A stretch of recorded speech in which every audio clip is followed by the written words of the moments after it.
السلام عليكم، كي دايرين؟ لاباس عليكم؟ نتمنى تكونوا بخير وعلى خير، ومرحبا بكم معايا في وصفات نعمه. اليوم ان شاء الله الطبق ديالنا غادي يكون ديال الحوت وديال الشلاضه اللي غادي تكون دافيه مع دابا ولا البرد. واحد الطبق اللي كيجي زوين بزاف، كيكون متكامل من جميع الفيتامينات ديال السمك ولا ديال الخضر اللي غادي نبخروهم وغادي يعني نسوطيهم في زيت الزيتون اللي كيجيو زوينين بزاف. المهم خليكم معايا ونمشيو لطريقه التحضير والمكونات باش صايبنا هذا الطبق هذا. بالنسبه للحوت عندي هنايا كيلو ونص يعني ديال السرديل، كيكون طري وجديد كيف ما كتلاحظوا معايا. اللون ديالو كيكون باقي غوزي من الداخل ديالو. عندي هنا 3 الفصوص ديال الثومه، واحد فلفله حاره اللي انا كنديرها في المجمد، وملي كنبغي نستعملها كنحكها في الحكاكه الرقيقه. عندي قزبر ومعدنوس، عندي الخرقوم، عندي التحميره، عندي الكمون بالزيت، عندي سكنجبير وشويه ديال الملحه حيت سبق لي وغسلنا الحوت يعني بالملحه، وعندي زيت الزيتون، وعندي حامضه يعني ضروري كنحتاجو عصير ديال الحامض او الليمون. دابا غناخد جبانيه وغادي نجمع فيها هاد الشرموله هادي، يعني غندير مكونات يعني اللي ذكرت معكم كامله. غير الكمون ديروا بالزيت حيت هو السرديل كيبغي الكمون وكيبغي الحار. هادشي علاش انا دائما هاد الفلفله حاره كنديرها في المجمد، وملي كنبغي نستعملها يعني نحكها في الحكاكه الرقيقه بحال الثومه.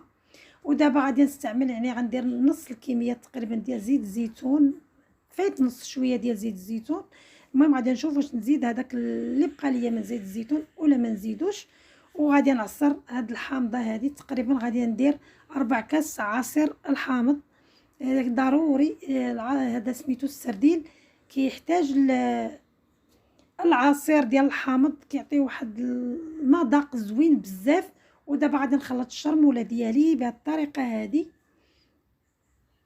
غير نتوما كنركز لكم على عصير الحامض والكمون، هادو ضروري في السرديل والثومه. حتى الفلفله يعني حكيناها في الحكاكه حتى هي ضروري، ولا كديروا الهريسه ولا الصلصه الحاره ولا داكشي. المهم اللي كيعجبكم نتومايا. انا كتعجبني كنديرها في السرديل بهذه الطريقه هذه، كيجي لذيذ بزاف. المهم غادي نشرمل هاد الحوت، كنحاولوا هكا يعني ديك الشرموله كتلبس لينا داك الحوت كله. كنخلطوه مزيان مزيان مزيان باش كيتلبس لينا داك الحوت ديالنا كامل بهذيك الشرموله باش كيجينا بنين. ملي كنديروا لهاد الطريقه دي كيجي لذيذ بزاف بزاف. سواء غتقليوه سواء غادي نديروه في الفران، انا كنفضل دائما السرديل كنديروه في الفران كيجي رائع. وخاصه دابا كنعرفوا السرديله ديال الوقيته ديالو، اللهم نلتغموا الفرصه ونطيبوه يعني بكثره. كيكون يعني تبارك الله سمين وكيكون زوين بزاف. المهم غادي نغطي عليه ونخليه تقريبا واحد نص ساعه ولا ساعه الا ربع، ونتلاقاو ان شاء الله باش نكملوا السرديل ديالنا. دابا البنات خليت السرديل ديالي يعني تتشرب ديك العطريه مزيان، تقريبا خليته نص ساعه ولا اكثر من نص ساعه. ودابا عندي هنايا الدقيق الفينو او السميده ديال الحرشه، هي اللي غادي نفندو فيها هاد السرديل ديالنا. ما كنديروش دقيق الفورصه البنات، ما كيجيش زوين. الا كنتو غديروه يعني تشوا في الفران ما كيجيش زوين. ضروري ديروا الدقيق الفينو ولا كديروا السميده ديال الحرشه، هي اللي غتفندوا فيها يعني السرديل ديالكم. ولا اي نوع ديال الحوت غديروه في الفران بهذه الطريقه بهذه الطريقه هذه عفوا. كديروا ليه السميده ديال الحرشه ولا الدقيق الفينو. المهم غادي بحال هكايا ندير الحوته الكبيره مع الحوته الكبيره والصغيره مع الصغيره. كندير وحده على وحده بهذه الطريقه هذه. وغادي نديرو في اللاطه اللي يعني فرشت فيها بوبي كويسو، ولا كدهنوا غير بشويه ديال زيت الزيتون، ولا ما دهنوش كاع راه ما كيلصقش حيت درنا فيه الزيت وهو الحوت كيطلق الزيت. هاد الوقيته يعني ديالو كيكون سمين وكيطلق هو الزيت ديالو. صافي دابا غادي كما لاحظتوا معايا كندير الكبيره مع الكبيره والصغيره مع الصغيره باش كيجينا داك الحوت يعني متقاد. ما كنديروش وحده اكبر من وحده وكيجينا يعني متفاوت في الشكل ديالو. صافي وكنفندوه بحال هاد الشكل هذا في الدقيق الفينو وكنحط يعني في اللاطه.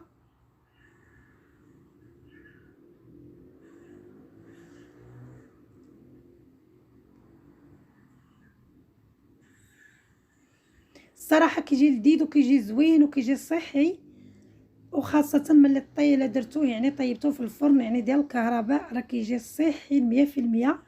وكديروه بزيت الزيتون ماشي زيت المائده، كتاكلوه بعينيكم مغمضين. بالنسبه للناس اللي دايرين الريجيم وما كياكلوش الزيوت الاخرى يعني راه كيجي زوين بزاف وكيجي صحي وكيجي لذيذ. ما نقولش لكم كيفاش كيجي لذيذ بزاف. انا كيعجبني السردير دائما كندير ليها الطريقه هذه، كيجيني احسن من ما نقليه يعني كيجي بنين وما يعني ما كيشدش لكم حتى الوقت. غير كتصايبوه وكتخليوه يعني حتى كيتشرب ديك الشرموله صافي وكتفندوه هكايا في الدقيق وكتدخلوه يعني الفران مباشره اللي كتكونوا سخنتوه على 100 عفوا على 250 درجه. كيف غير هو العافيه شويه مرتفعه ديروا على 250 درجه. صافي دابا غادي ندخل اللاطه ديالي حتى كطيب، ودابا غادي نسوطيو الخضيره ديالنا اللي بخرناها من قبل. خليكم معايا. دابا البنات درت هنايا واحد شويه ديال الزعلوك كيطيب، وعندي هنايا الخضيره اللي غادي نسوطيها في زيت الزيتون. غندير شويه ديال زيت الزيتون وشويه ديال الثومه وشويه ديال المعدنوس، وغادي ندير خيزو. عندي هنا خيزو والبطاطا هما اللي غادي ندير لهم الطريقه هذه. كنقطعوهم يعني ماشي كبار وماشي صغار وما كنسلقوهمش يعني بزاف حتى غيوليو يتهرسوا لينا، وما غنسوطيهمش يعني على خاطرنا يعني يبقاو لينا يعني صحاح. خصنا ميكونوش يعني قاصحه ديك الخضيره وما تكونش عاود هاريه. ملي كنبداو نسوطيوها غادي تولي لينا يعني صوبه. كنا باش تبقى لنا صحيحه خصنا نخليوها شي شويه خابطه في راسها. صافي وكنبداو نسوطيو بهذا الشكل هذا. وغادي ندير واحد شويه ديال الملحه وشويه ديال الكمون. الا بغيتو ديروا الثوميه البزار ديروا، انا ما كنستعملش البزار بزاف. علاش كنستعمل الكمون كثر من البزار دائما؟ حيت البزار حاولوا شويه نقصوا منه حيت هو شويه. المهم بلا ما ندخلوا في الدوامه هذه. كيكايا انا كنكثر يعني الكمون هو اللي كنكثر يعني في الخضره بحال هكا يعني اللي كتكون اللي غادي نسوطيوها هكا في شويه ديال زيت الزيتون ولا في الزبيده كتجي احسن، وشويه الملحه من طبيعه الحال باش ما كتجيناش الخضيره مسوسه. صافي دابا حيدت خيزو. غادي البطاطا هي غندير شويه ديال زيت الزيتون وشويه الثومه وشويه المعدنوس. صافي وغادي ندير البطاطا ديالي وغادي ندير شويه ديال الكمون وشويه ديال المليحه وكتجينا بطاطا ولا خيزو كيجي زوين بزاف بمذاق زيت الزيتون والثومه والمعدنوس. كيجي بنين كيجي رائع. لا بطاطا ولا خيزو كيجيو لذاذ بزاف. وعندي الباربه سلقتها ما غادياش نديرها يعني ما كنسوطيهاش، كنخليها كما هي ما كندير لها لا معدنوس لا والو.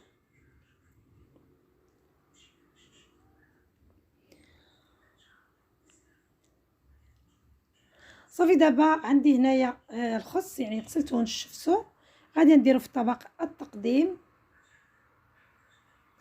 بهذا الشكل هذا. الخضيره ديالي اللي سوطيت يعني معاكم، وعندي الباربه. الخضيره غير بخروها. الا بغيتو تسلقوها ما تكثروش الماء، ديروا القياس اللي يعني غادي تسلق فيه صافي وتنشف باش تبقى بالفوائد ديالها. ما تكثروش الماء. الا بغيتو تسلقوها ديروا شويه الماء. دابا الخضره ديال دابا راه دغيا كطيب. صافي دابا درت يعني الخص ديالي بهذه الطريقه هذه في طبق التقديم. وبدا دابا بديت ندير الخضيره ديالي الدريساج ديال الخضيره يعني اللي غادي نديرو شلاضه بارده شلاضه دافئه عفوا حيت دابا ولا يعني ولا البرد. كنديرو هاد الخضيره هذه بهذه الطريقه هذه كنرافقوا بها الحوت ولا الدجاج ولا المهم كتكون دافيه ما كتكونش بارده حيت دابا الجو يعني برد.